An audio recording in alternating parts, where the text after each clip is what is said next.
Hey everyone, today I'm going to teach you how to use Replay Buffer in OBS. Without any further ado, let's get started. First, open your OBS app. In the upper left corner, click on File, then select Settings from the menu that appears. This will open up the Settings window where you can configure various features. In the left panel of the Settings window, click on Output. This section controls how OBS handles your recordings and streams. Navigate to Output mode at the top of this panel. Right beside it, click the drop-down menu and select Advanced. This gives you access to more detailed recording options, including the Replay Buffer feature. Now, click on the Replay Buffer tab at the top of the Output settings.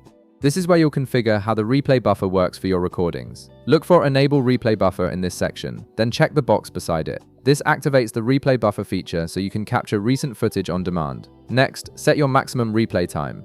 This determines how much footage the buffer keeps ready to save. For example, I'll set mine to 30 seconds, which means it will save the last 30 seconds of content whenever I trigger it. In the left panel, click on Hotkeys. This is where you'll set up keyboard shortcuts to control the replay buffer quickly while you're streaming or recording. Look for Start Replay Buffer in the hotkeys list. Click the text field beside it and press the key combination you want to use. For instance, I'll press Shift+2.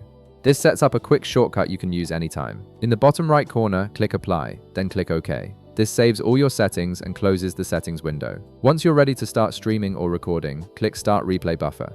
This activates the buffer so it begins keeping track of your recent footage in the background. When something interesting happens that you want to save, press the hotkey you set earlier. Since I set mine to Shift+2, I'll press Shift+2. This instantly saves the last 30 seconds of footage to your computer. To access your saved replay, navigate to Stop Replay Buffer. Right beside it, click the Download button to save your replay file. Finally, in the upper left corner, click File, then select Show Recordings.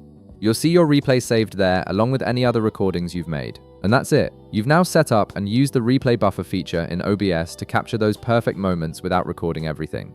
If this video helped you out, be sure to leave a like, subscribe, and I'll see you in the next one.